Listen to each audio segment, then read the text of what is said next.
Amici di Gazzetta Regionale, siamo con mister Albino Isabella della Tor Tre Teste. Ciao mister.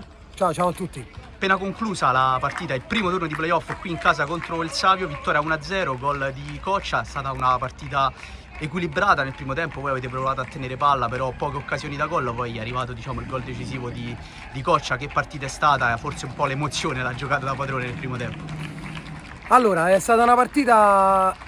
Io amo giocare queste partite e io amo giocare contro mister come Barba, il suo staff. È stata una partita accesissima, ma tra le panchine non è volato un fiato. Cioè, questo io ho detto a fine partita. La partita è tesissima, anche bruttina nel secondo tempo, ma poi dopo, quando si sporca, saltano un po' tutti gli schemi.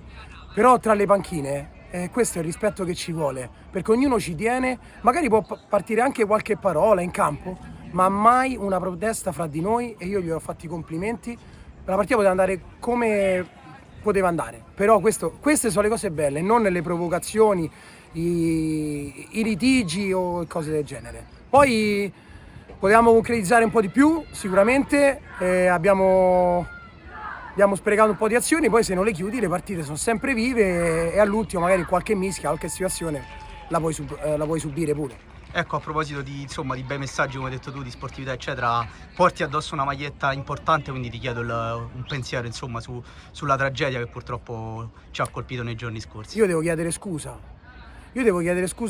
alla famiglia di Filippo, ma a Filippo stesso, perché noi prepariamo una partita tesa, no? Magari durante la settimana facciamo passare i messaggi per farci credere i ragazzi, in partita siamo così accaniti, e io devo chiedere scusa alla famiglia, perché come si ripaga una cosa del genere? Come è possibile? Non può essere possibile. Io sono papà di 2 bambini, penso che è la tortura più grande che una persona possa avere, e io devo andare in campo, fare magari quello che ci tiene alla partita, e c'è sta una famiglia distrutta. C'è una famiglia distrutta. E questo io gli devo chiedere scusa, e io il pensiero era fisso per loro.